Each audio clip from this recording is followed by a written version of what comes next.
Hi, it's Jill Place. I really want to talk to you about an experience I had last Friday. A friend of mine passed away.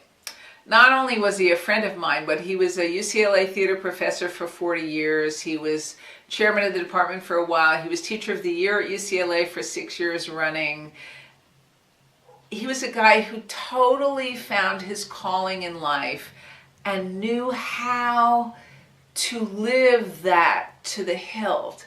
I'm really thinking a lot about that because 1,000 people showed up to his memorial last Friday. His name was Gardner, and I was really blessed to know him when I was a senior at UCLA in the theater department.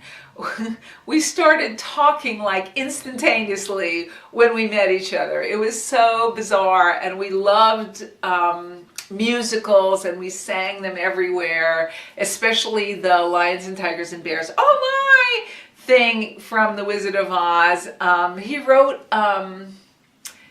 a part in a play for me, and the character's name was Elvira Gluck, and Gluck was my maiden name. Yes, it was. And I think part of it was because I was living with a gay man at the time, and that was very kind of scandalous because it was the early 60s, and we really didn't start fooling around and messing around and having a lot of fun until the late 60s, early 70s. Most people don't really understand that. Gary and I were really close in those days. We hung around together all the time. I remember we did a reader's theater together. We would read original plays, and basically we were reading this play from an Irish playwright who actually at the time happened to be my boyfriend. Didn't last very long, but he did.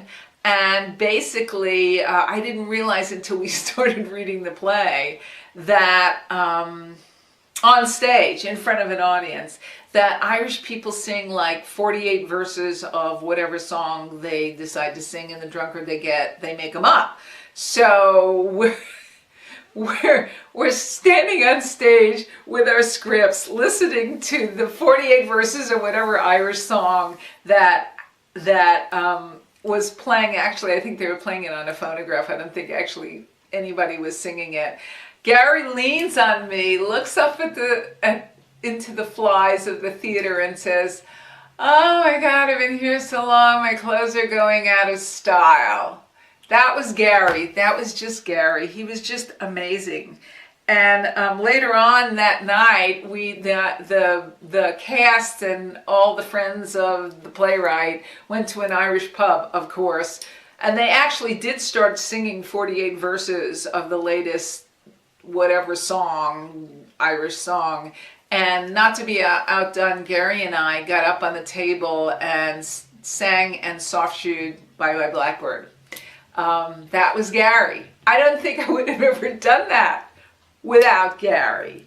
And it's interesting because the people who spoke last Friday night, which included people like Tim Robbins and Shane Black, who's a famous writer now, all said the same thing. They said they wouldn't have been where they are today without Gary. And Gary, so spontaneous, so himself to a fault. Sometimes it got him into trouble. A fierce and loyal friend. So talented at what he did. I can't wait to see the movie that's coming out soon where he plays Robin Williams' father. Original. He was an original. There was no one like him.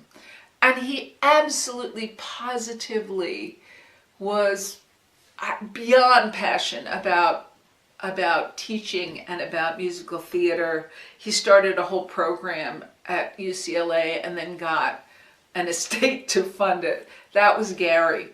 So I miss him even now. I hadn't seen him very much over the years, but I miss him. And unfortunately, his passing away made me remember a really fabulous time in my life when I was Gary Gardner's friend.